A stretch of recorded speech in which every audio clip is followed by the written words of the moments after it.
Good afternoon, everybody, and welcome to the Hungaroring for the next instalment of action from the FIA Formula 2 Championship. This is the 13th round of the FIA Formula 2 Championship. Pole position is Kevin Marocca. Second place is Marcus Pommer, but he's come into the pit lane. So it'll be Kevin Marocca alone on the front row of the grid. Here come the lights. When the 5 lights go out, we'll be underway. And we're away, and it's a poor start from Alex Fontana initially. He's going to lose out third position. Mihai Marinescu darts through there straight away. Hector Hurst looks towards the inside of Axel Jeffries as they come down into turn 1 for the first time, but it's comfortably Marocca who leads. Tusha is going to be second. Marinescu tries to send it around the outside, but he's not going to be close enough. All safely through the first corner, but Marcus Pommer having to be forced into the pit lane has worked out perfectly for Kevin Marocca. Wheel banging between Tusha and Marinescu on the run down into turn 2. Big lock up from David Zhu, and there's a collision there. Axel Jeffries going into the side of Zhu. Hector Hurst involved as well. Dino Zamparelli has been forced to take evasive action, I think, and rejoins at the back of the circuit. But up towards turn 4, Marocca leads, Tusha second, Marinescu third, Fontana fourth, Dan McKenzie in 5th, Luciano Becchetta in 6th. Yet Hurst takes to the grass, collects Jeffries, who collects Zhu, and I fear Hector Hurst might be going to visit the stewards, and then he runs over Axel Jeffries for good measure. And this is going to be a fascinating race from now on in. Here comes Snegerev to pass Plamen Kralev up the inside. Kralev gives him room. That's going to be a close one. They almost make contact. Zamparelli tries to take advantage of that, but he too nearly lost his front wing in that incident. But out onto the start finish straight comes Kevin Marocca through turn 14. Tusha's still with him. Fontana's looking pretty racy behind Mihai Marinescu as well. The top 4 have broken away from Luciano Becchetta now. Marocca checking his mirrors because he thinks he might need to go defensive at some point. Marinescu's close to the back of Tusha. This could be a challenge for second place. They hit each other. Marinescu locks up on the brakes, and Tusha and Mihai Marinescu, 2 of the championship contenders, are sent spinning. Marinescu's definitely out. Tusha may be able to continue, but that was all. I'm surprised Mihai didn't go to the inside. It looked that was always going to happen. That was ridiculous. He looked like he was undecided. I can't believe he decided to tuck in. And they're just trying to give this championship to Luciano Becchetta because that's obviously helping him.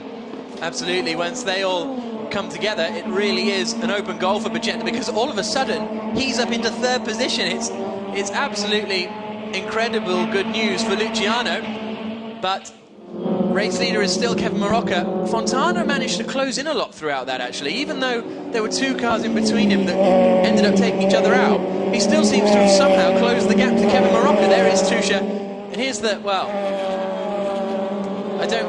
Marocca was lucky there. Yeah, he was, wasn't he? Kevin Marocca almost got taken out. I mean, I'm not one to apportion blame, but I can't quite see how that could be Tusha's fault. So out they come to complete lap 3. Dan McKenzie's with Luciano Becchetta to a certain extent, but here comes Alex Fontana then. Fontana's going to be challenging for the lead here on the run down into turn 1. He's got the outside line. He tries to bully Marocca out of it. He manages to, but then gets distracted and misses his braking zone. Fantastic battle here for the lead of the race. So close to coming together, but Alex Fontana moves into the lead. Only for the time being, though, because Marocca's going to be coming right back at him. But where did Fontana's pace come from on that last lap? And he made sure he was getting past Marocca. Fantastic Fontana there. He was very aggressive. Something like that could send you to the stewards as well, Jack. I don't know why he was being quite so aggressive. It wasn't necessary, and they almost came together. It has worked for him, and it would be nice to see Fontana have a win. He's had some bad luck. He's been involved in incidents which weren't his fault, and we'll see if he can put a gap on Marocca. But of course, Marocca now has the ability to use boost. No, there's Dino Zamparelli getting involved. I didn't quite see the start. Was that Snegerev he was getting involved with?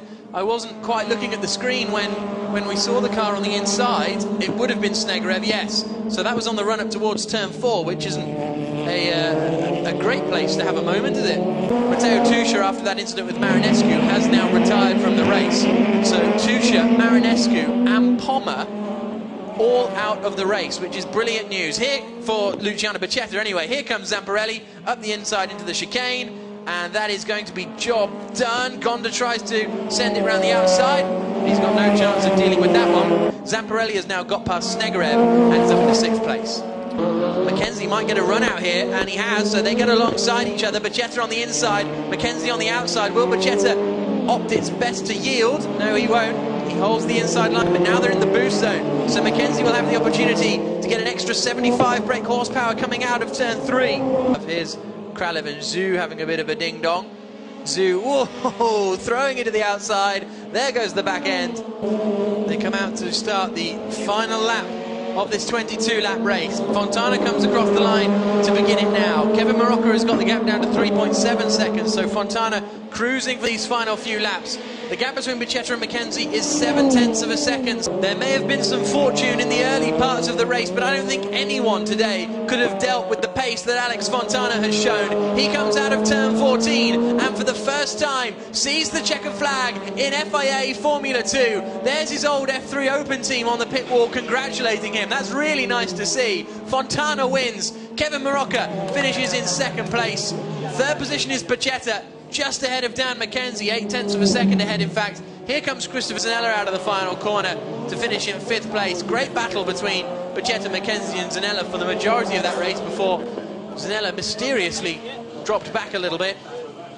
But there is Alex Fontana, race winner in Formula 2. Here's a look at the official results. Then, as we say, Alex Fontana winning, 2.7 seconds clear of Marocca, but the gap was much more than that because he backed off in the final few laps. Marocca, though, will be happy with 2nd place. Luciano Becchetta, I don't want to say lucking into 3rd place, but things certainly fell his way.